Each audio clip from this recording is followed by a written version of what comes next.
Welcome to the Mental Playbook podcast. I'm very excited to talk to Peter Bowden, a long snapper for the Green Bay Packers. Hi, Peter. How are you? Hey, doing good. Good to see you. So, for our listeners, can you share what is your role as a long snapper? Yeah, so for those who don't know, long snapper is sort of a niche position in the NFL. So on field goals and punts, they have to change out the center so they can snap the ball more accurately and it can be a cleaner operation because it's at further distances. So that's when they swap me in for the center. So Nice. And I'm curious to learn about what interested you to play football and become a long snapper. yeah, so I always played baseball when I was young. I never played Pop Warner. I never really played flag. But all my friends were going out for football when I was in eighth grade, going into my freshman year. So I was like, okay. I just wanted to go out there and have fun. And football always looked like fun, and I had the size for it. So decided to go out. I think we had like 25 guys on the team or something. That was not a big team. But my cousin was an All-American kicker punter in middle school, and he was on the same team as me. So he basically asked me like, "Hey, can you start snapping for me? Because I need to get film out there for college coaches." He's like, "It's a great way for you to get a scholarship or go play college football somewhere." So I was like, "Okay." Took him up on it. Worked with him on the weekends on it, and then it just slowly came into this. Nice. Did you try any other positions?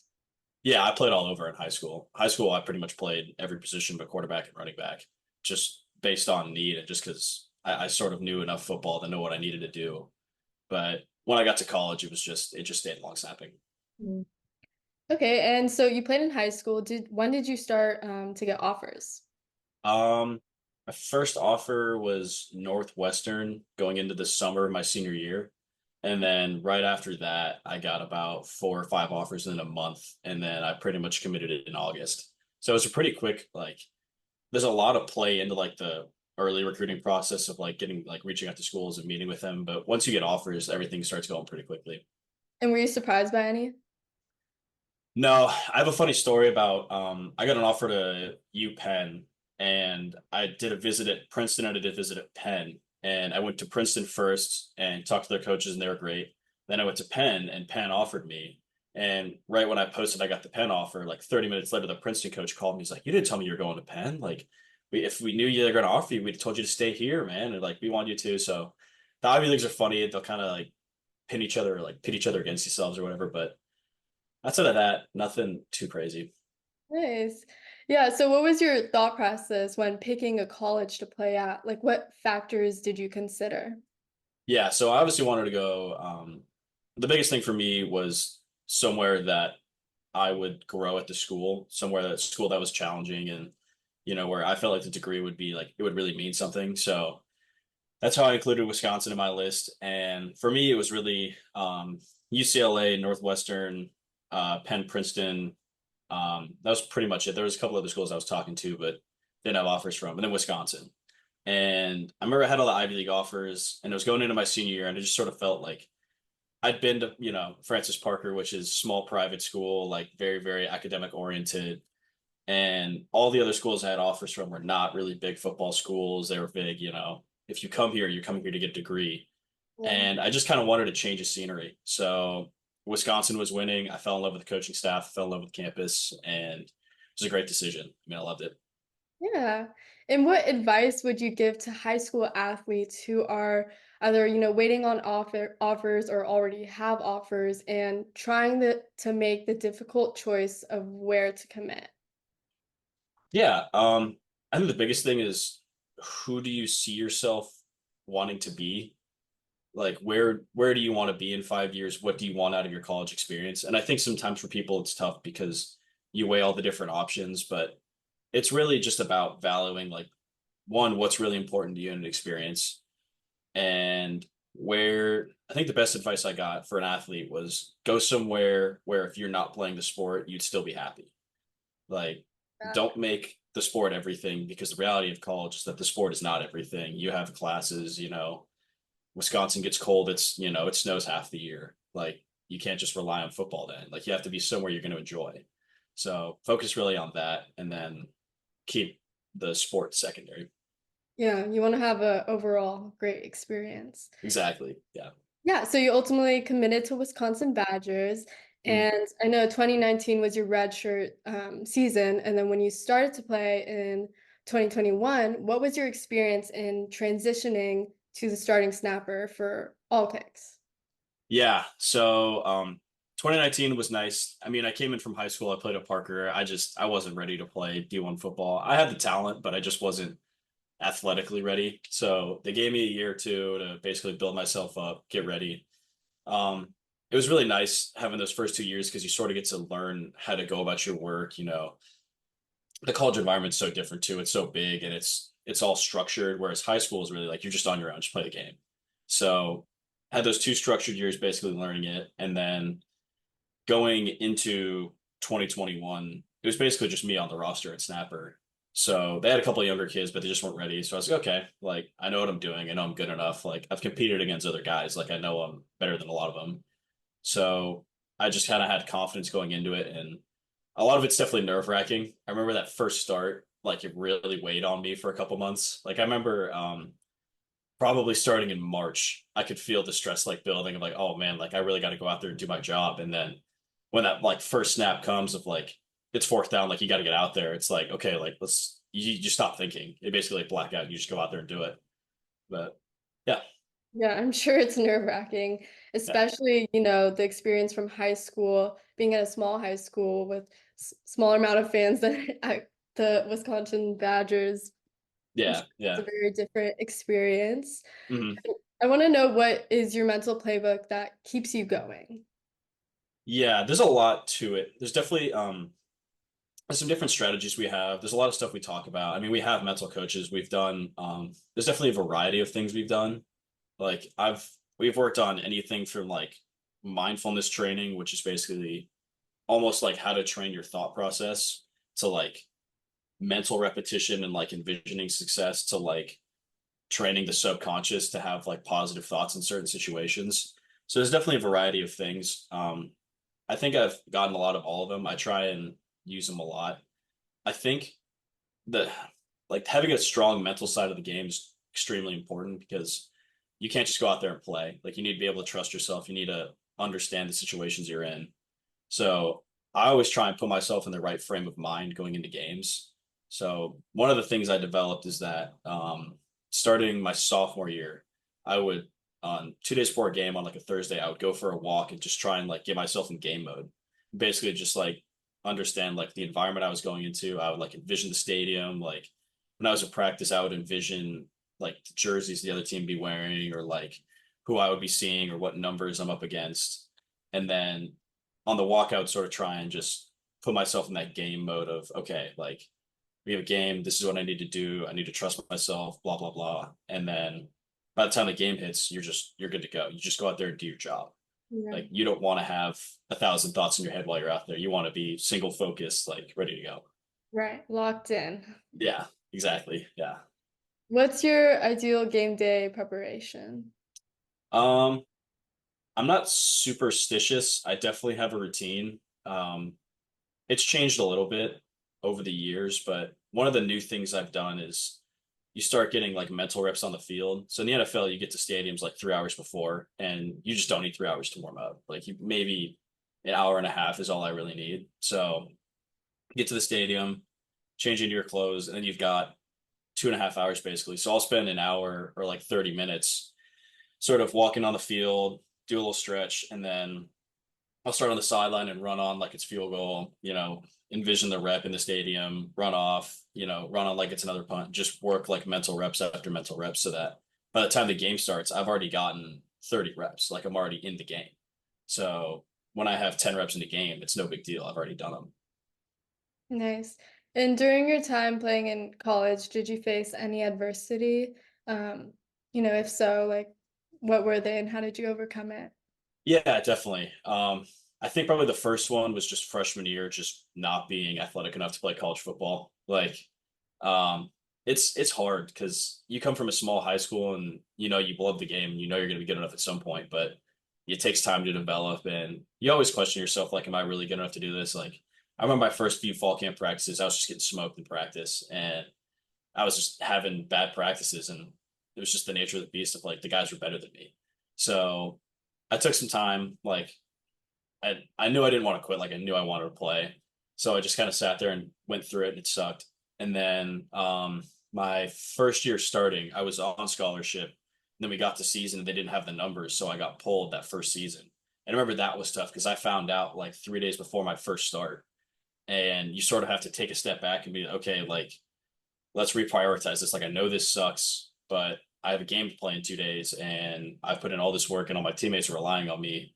I can't make that a priority. So dealt with it. It sucked for the year. And then next season I was on. But those first few weeks of the season, it definitely stung. And then, at time of NIL too, you see guys getting paid or like guys getting stuff like that. And you're like, I can't let that be the focus. Like I just need to do my job. Like the more you allow yourself to focus on things you can't control, the worse it just affects how you perform. And what was it like being on such a big team? It's fun. I mean, it's nice because Wisconsin's a big campus, but basically anywhere you go, you're going to see somebody you know. So whether we're like hanging out on the weekends or like you're in class, like there's a pretty good chance there's somebody you're going to see, or like even walking to class, like you see your teammates. It's fun in college because you have so many guys from so many different places. Like Wisconsin, yeah, it's a lot of Midwest kids, but they recruit heavily out of like Florida, Northeast, Southwest. So like you're going to get the full spectrum of everybody. Whereas, you go to Parker, you're not really going to see. I mean, pretty much everyone's from the same environment of like middle to upper class families, like private school, good education. Like nobody's really that rowdy of a person. But you go to Wisconsin, you get all the personalities. So that was definitely the most fun for me. Nice. And do you guys do like any team bonding? Yeah. I mean, team organized events, like we'd all go play paintball or something, or there's definitely a couple things we did. But guys always try and hang out on the weekends. Guys are always trying to, because that's when you really make the bonds. You got to be friends with your teammates. If you're not Yeah. like, if you can't trust or like have a relationship with your teammate, you can't have success. So basically, if we were ever going to go do something, it was almost like the whole team was going to go do something. Like if we were ever out, there was like 30, 40 guys there. So it was kind of fun. Yeah. So after the 2024 NFL draft, you were picked up by the Green Bay Packers. First of all, congratulations. Thanks. That's awesome. And I really want to know what was going through your mind when they chose you. Yeah. So throughout the whole process, I mean, I interviewed with pretty much every team, talked to like almost all the coaches. But the way the circumstance of the position, it was basically, I mean, I knew I was going to Green Bay. Green Bay was looking, a couple of the teams were looking, but I liked probably Green Bay the most. I felt like it was the best situation for me. So probably by like March, right after the combine, I basically knew I was going to Green Bay and nowhere else. Mhm. And that I was their top guy. So it was basically settled. Basically just had to wait the extra 2 months. Like you talk to other teams, you know all this, like you know where you're going. I'm like, I think so, but I'm not gonna say. So did all that and then basically signed with them right after the draft and then got out here probably a week later, something pretty quick. So Yeah. yeah, it was nice. I think that's cool because, like, how does it feel to continue your football career in Wisconsin? It's cool. A lot of people think I'm just from Wisconsin, which is a little Yeah. weird because I mean I've spent so much time out here. I joke like I'm adopted on the state, but it's been nice. I love Wisconsin, so I can't complain. I know a lot of people are like, "Oh, it's Midwest, there's nothing really out there," but like, it's an awesome place. Like, people are great. It's such an easy life. I can't complain. I mean, it's nice that I still have friends in the state. Like, if I ever need to go somewhere, I can. But it's been awesome. Plus, the Packers are an amazing franchise, and they take really Yeah. good care of their players, so it's been nice. Yeah. Does the weather though in Wisconsin ever affect like your mental game or how you play? Honestly, I think when the weather gets worse, I get better, just because it's one of those like it's an uncontrollable factor. It is what it is. You can't do anything about it. So it's one of those like, okay, nothing I can do about it. Just have to focus on my job and that's it. I feel like it almost makes me focus on my job more. Maybe in the off seasons when it's, cloudy for 6 months of the year, you get the seasonal depression and that kind of sucks in winter. But outside of that, not really. I mean, it rains, it gets cold, weather up here this year is supposed to be terrible, but I feel like I always just, it made me focus more. Yeah, that's interesting. How do you cope with the loss and learn from it? Yeah. When I was young, I definitely felt like I struggled with that, even though I was a Parker, we lost a ton, like especially those first 3 years. But um when we when I got to college, my first season, we started off like 6-0 or 7-0. And we lost to a team we were like 35-point favorites in, like some like super underdog loss came out of nowhere. And I remember a bunch of guys were super upset. One of our captains like, guys, just a loss. Like they happen. And that's sort of had to how I've had to change my mindset is like, you're gonna lose. You play this game, everybody loses this game. Like nobody's perfect. So you basically just it is what it is. You evaluate where you went wrong, and then you try and keep going with a positive attitude. Someone, what was the quote? I heard a quote that said, "Success is the ability to move from failure to failure without loss of enthusiasm," and that's basically just, you're gonna lose, you're gonna get punched, like just move on. Yeah. So yeah, Yeah. So in my second episode, I talked to Dermani Dawson, who's Hall of Famer and was a center on the Steelers back in like the 1990s. And we discussed phones and the use of social media. And when he played, he didn't really have that issue of, phones affecting your mental health. So I want to know like your thoughts about whether looking at the phone, like specifically social media before a game affects your performance or even just your mindset. um, I don't think a ton. I try and stay off it. About an hour before the game is when I'll just turn it off. Nothing crazy.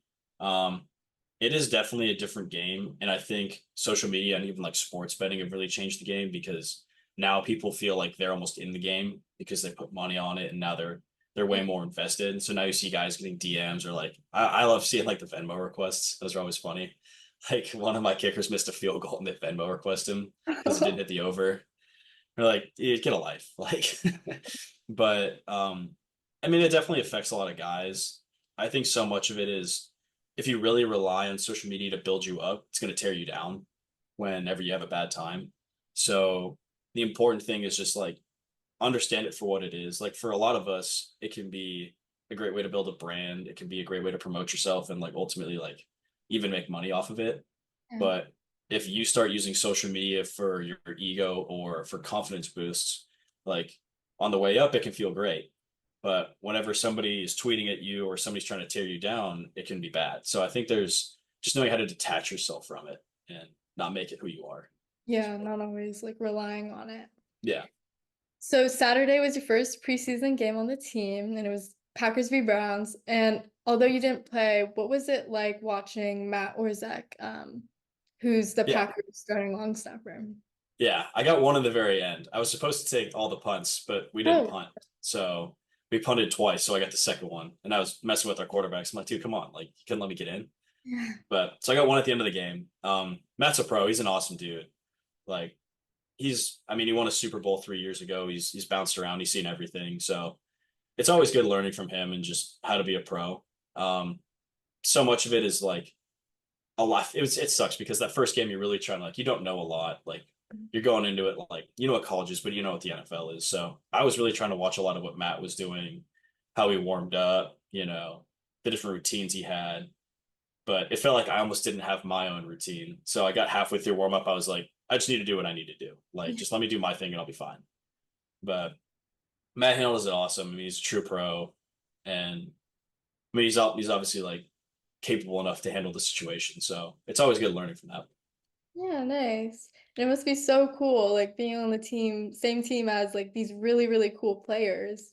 Yeah. Yeah. That's It's, awesome. yeah. I mean, initially it's kind of like a shock. Initially, when you get in Yeah, the locker room, like, oh my God, like that guy's like super famous. So, like, my God, that guy's worth like so word much of mouth. money. But now it's sort of like you get to see the other side of like, oh, they're people, like they're just people who've, they've come this far and they've done really well for themselves. So it is like it's cool to see the human side of these guys. Yeah. Yeah, the real people. Yeah, exactly. So I want to talk about some of the challenges you've had while being on the Packers. And I know before the preseason started, you were released by the Yeah. Packers in order to bring in quarterback Jacob Eason. Yeah. But you obviously resigned a week later. Could you share what was going on through those weeks? Yeah. So, I mean, it's just reality in the NFL. Like, you can get cut at any time. Like, anybody can get cut. It's just how it is. So, situation, I was coming in, competing for the starting job, and I'd had like a great July. I was like fully ready to go. First day of training camp, did well. Came in the second day, and before team meeting, got called upstairs by a guy I'd never seen before. And I was like, oh God, like, what is this? But it was basically like they needed a roster spot for the week. the head coach and all the coaches were like, "Look, dude, like we want you back here. This isn't a reflection of anything. Like we definitely want you on this team and we trust you. It's just a matter of circumstance. Like we can't control it." So I was like, okay, it sucked, but it's what it was. So took the flight home, did a week of training. After a week, they called me back. It was funny though, because you like it's funny like the random situations you could put in. Like I was eating dinner at like an airport Chili's, and I sat right next to Caleb Presley, the dude from Barstool Sports, and didn't even realize it. I was like, whoa, like it's just a weird coincidence, but Yeah. it sucks for that week for sure. But I don't think it was as bad because I sort of knew I was coming back, or that I would be back somewhere eventually. Like I knew I was good enough and I trusted myself. So Yeah. Yeah, it's all about the mindset. yeah, exactly. I want to know how you prioritize your mental well-being alongside your physical well-being.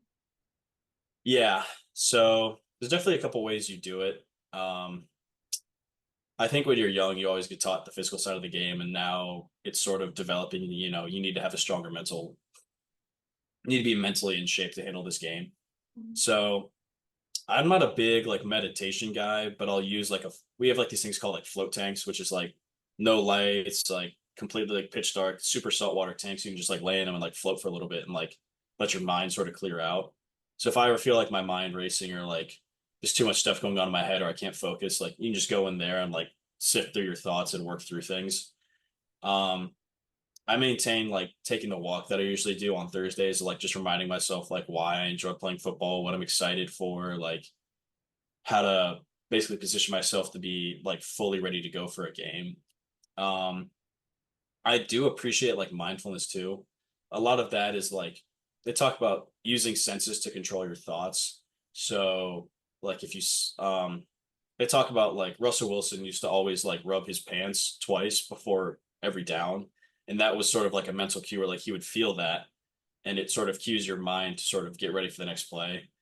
Like I used to always like take my mouth guard out and put it back in, or like on field goals, I'll like pull my pants up a little bit. And that's sort of my mental cue of like, okay, I'm set, like I'm ready to go. And that sort of moves your train of thought in the right direction. But outside of that, it's most of my experience with it. Yeah, that's cool. I didn't know that. Mhm. Do you have any interests right now outside of football? Not a ton right now. I mean, I feel like football consumes most of my life as it is, just because it's 24/7, this time of year it's just everything. So as of right now, I mean, I'll hang out with friends and stuff like that. And I've got an econ with math degree from college. So if I need to go use that, I can. And there's programs in the NFL to go get more degrees. But right now, I really enjoy football. Yeah. So if you could tell your younger self one thing to help prepare you for the rigor of the sports world right now, what would it be? Yeah. I think the biggest thing is just that, you were always capable and you're always good enough to achieve this. I think so often, like when you're young, you sort of doubt yourself and you think, oh, I don't know if I'm good enough to do this, oh, those guys are so much better than me. And I always felt like everyone else had a leg up on me. When the reality was like there was no difference. Like I was just as capable as anybody. It's Yeah. sort of that, it's sort of like that imposter syndrome that people will talk about in the sense that like you just feel like you don't belong. Like everyone around you looks at you like you're totally fine, like you're totally good enough. But inside you're sort of like, oh, like these guys are so much better.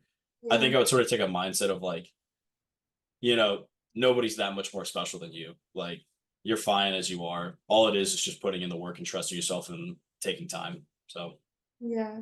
And what I've learned is through sports, it's never a competition with your teammates or the other people around you. It's yeah, always improving yourself and, the things exactly. you're better do. Yeah. That's probably the one thing that helps me going into games is like you play these big teams or like you'll be lined up against some guy who's like a Heisman candidate and you're like, oh God, like how am I gonna block this guy?